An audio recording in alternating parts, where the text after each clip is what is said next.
Samples of the original green poison pathogen, the ones we recovered off the currency used as a primary transmission vector, let us take a closer look at the virus's basic genome.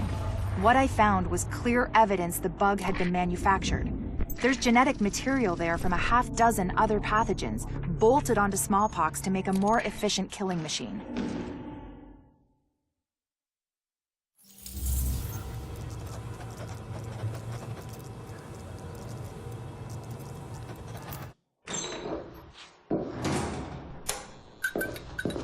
One of the things that makes a virus lethal is adaptation. Rapid mutation makes it harder for antibodies to identify and drugs to kill. What we're seeing in the samples you pulled from the population at the train yard is the degree of genetic drift green poison is already experiencing, and it's significant, which means it'll be that much harder to find a vaccine.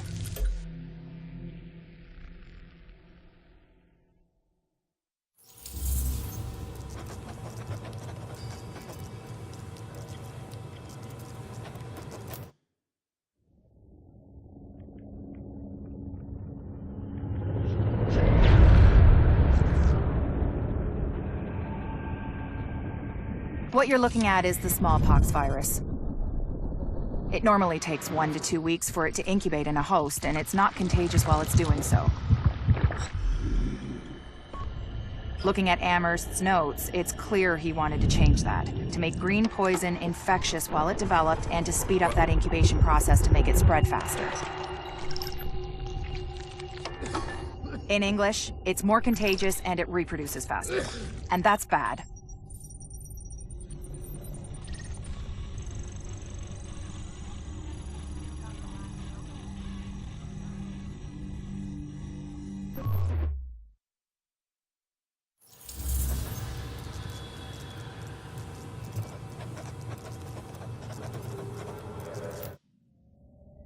We've got confirmation that green poison wasn't bred. It was coded. Specifically, he picked up on his buddy Chernenko's research about modifying virus genomes in a virtual space, kicked it up a few notches, and fed the result into an industrial protein replicator. What came out the other end was a working virus, one he could keep tweaking to achieve maximum effect. By which I mean, dead people.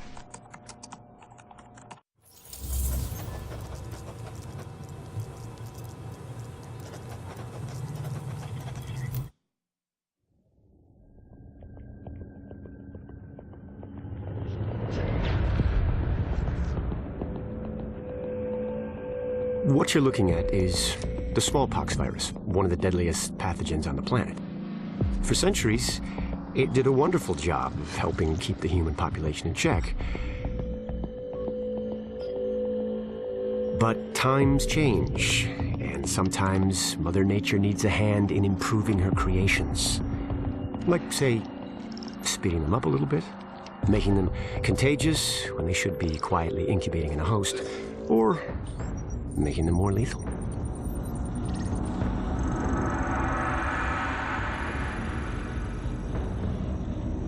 I didn't come up with the approach on my own. My friend Vitaly is one of the pioneers in the field, and the idea has been around for years. Genome as data. You see, once we digitized DNA, we made it infinitely mutable. We could do 1,000 virtual variations in the time it used to take to grow a 1 lab-grade generation of pathogens. And we could pick the best, most lethal combinations and make them real. That's how you make a killer virus, you see. Mix in genetic code from other diseases, and you move the sliders all the way up on lethality and virulence. The goal was a 90% mortality rate. I'm not sure my green poison is going to quite hit that, but honestly, that's just details. As long as most of humanity goes, the Earth stands a fighting chance. Technically, technology is what's killing the planet. But that's not really the case. It's the greed that drives the technology. But a funny thing happened on the way to $100 genome maps and 3D printed plastic toys. Someone figured out those technologies could be repurposed, modified for the greater good. Me. Now, My virus is going to do what nature's always done. Decide who lives and who dies. And if nature decides I die, then I die.